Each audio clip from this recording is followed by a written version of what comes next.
Hi, welcome to another edition of Currie's Corner. Today, on a kind of a gloomy November day, we are at the campus of the University of Regina, specifically on Research Drive, and we're going to be talking about the university's possible involvement in a very exciting potential international story, and we'll tell you more about it.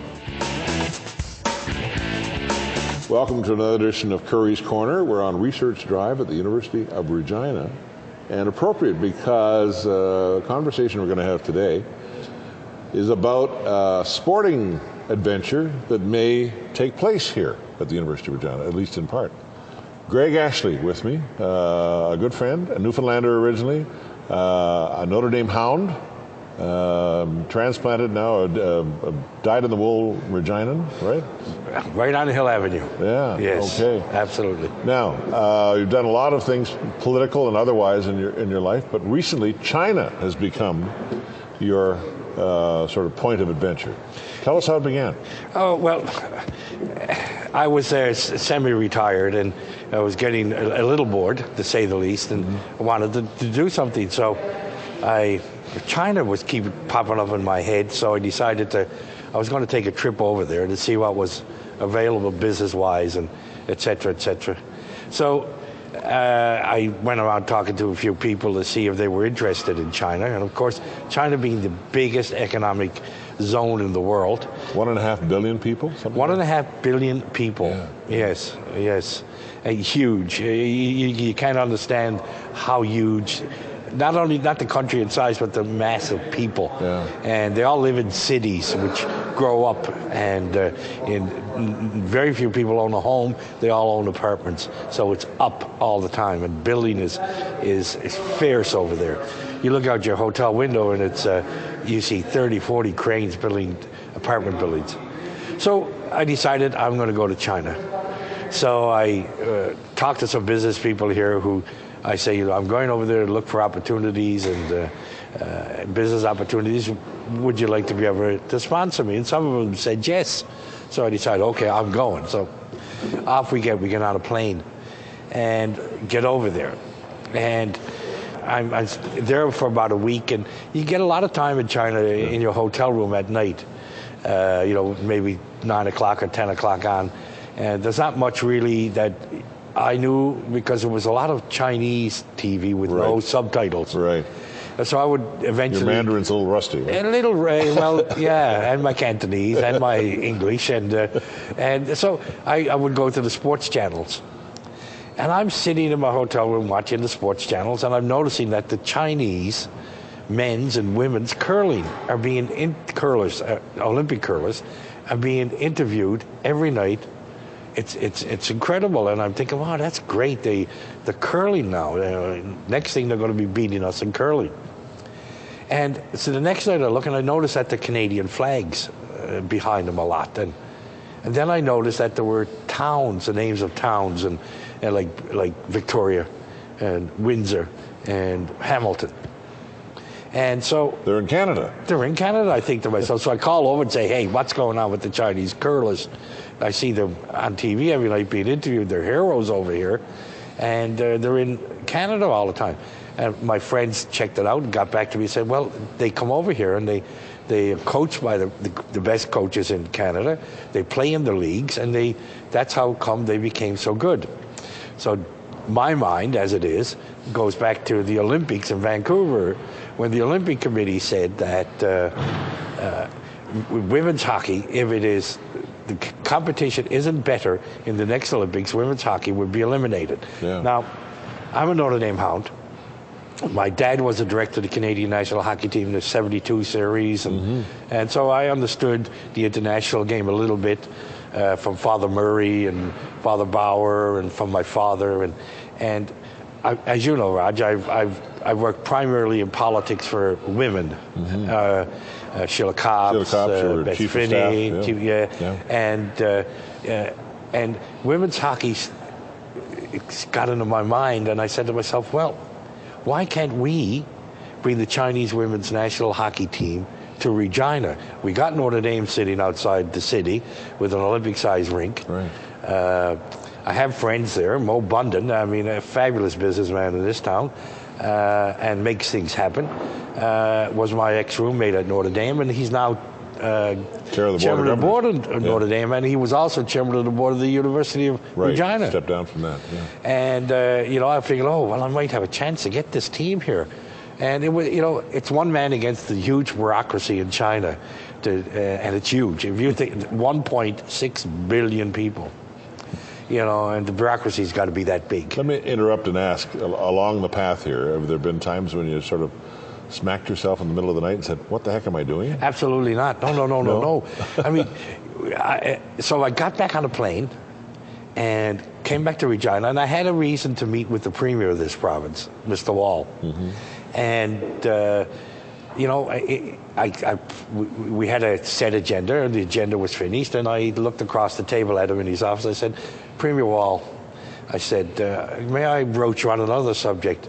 And I said to him, sir, I have a project that I'm working on in my own mind, but I wish to pass it by you to see what you think.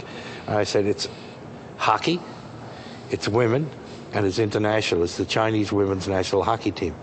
Now, as I went through the story, the Olympics said it would be eliminated, et cetera, et cetera.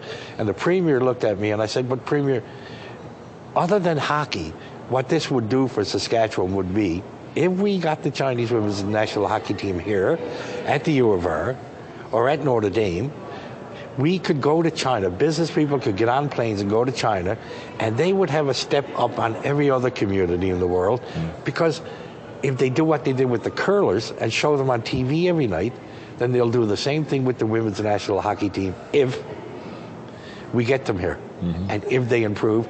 And I believe with what the facilities we have here, they can improve.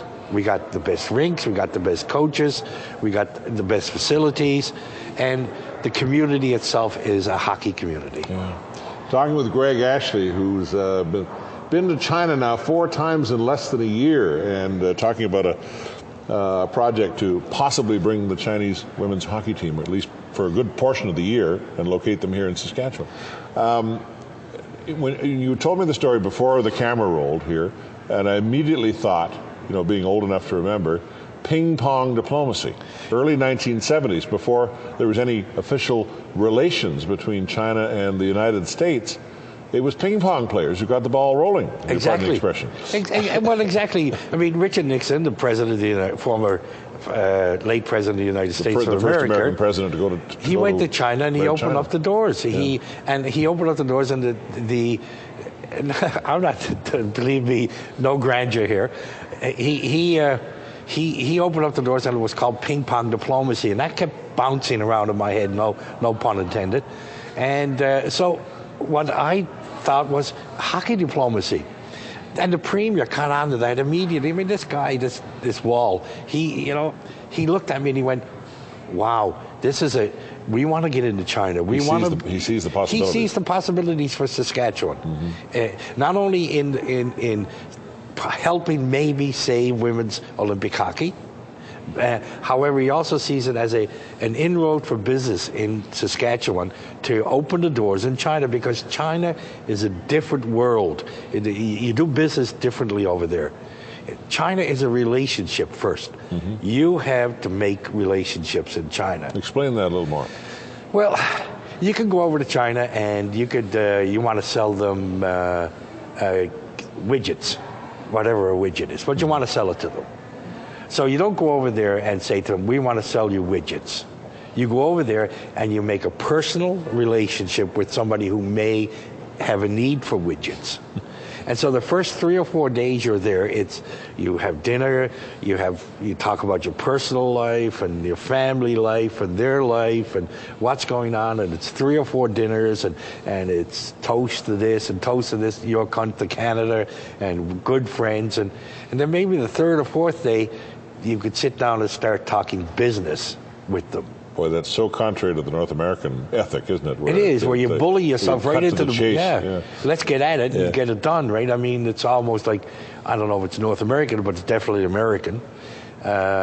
Canadians are a little bit more polite. However, the Chinese are 100 times more polite, in the sense that they need to be able to look you in the eye And know who you say are. to you, Yeah. we trust you, we like you, now we can talk business. However, if you go over there and start bullying them, we want to sell you this, we got to buy this, and that's, forget it. They'll say, oh, yes, thank you, oh, very good, and they'll be very polite to you. Well, you'll get no business done. Now, so that being said, we had the Premier on board, and the Premier agreed to write a letter to the Chinese Hockey Federation saying, hey, we would do everything we can to make sure that your team improved. If they came to Saskatchewan, we would try to make sure we do everything possible to help out your team. Then we went to the mayor, Mr. Fiacco Pat, and he had no hesitation. He understood the whole thing. He's a sporting guy too. He was like, you know what? Let me write the letter. You're a good storyteller, Greg. However, you've done your job. Let's get that team here. So then we decided we had to have a fit. And so we came to the president of the University of Regina, Vianne Timmons. Yeah. And, again, if you look at the caliber of people we were talking to, she, without question, understood that not only was this good for women's hockey, this was also good for recruiting. And if we could have that team here, it would make her recruiting in Asia a lot, not easier, but it would give them another step up. They want international students here. Of course we do. We want to be. Saskatchewan is the fastest growing economy in Canada. It's the best economy in Canada, and there's no sight down the road where it's going to end. I mean, it's continuing on for hopefully a long time. Yeah. And so the economy is what makes, of course, a province work and makes things happen and gives you Medicare and roads and everything. Sure. And sorry. Let me ask you what you've learned about the women who play hockey in China now. I mean, do they study? Are they students? Or? But that was one thing. See, so part of my, when I was in China, I was talking, I was trying to get the bureaucrats to talk to me, and I was trying to get business people. I was saying, hey, could you sponsor your Chinese women's hockey team? Would you consider that? Now in China, what they say is, yes, we will. You go get them to say, yes, they're going to go to Regina, then come back and talk to us, and then we'll tell you what we might be able to do for you.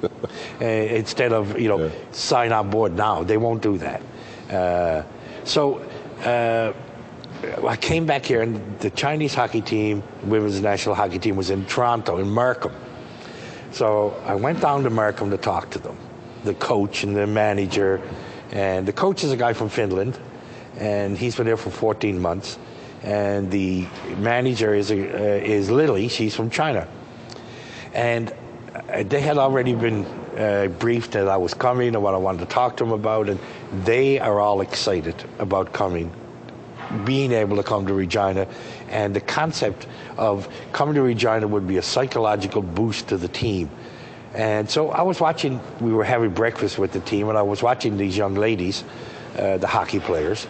And I said to the coach, Coach, how old are these girls? And he said, 14, 15, 16, really? 18. Wow. Some are 20, and one is 30.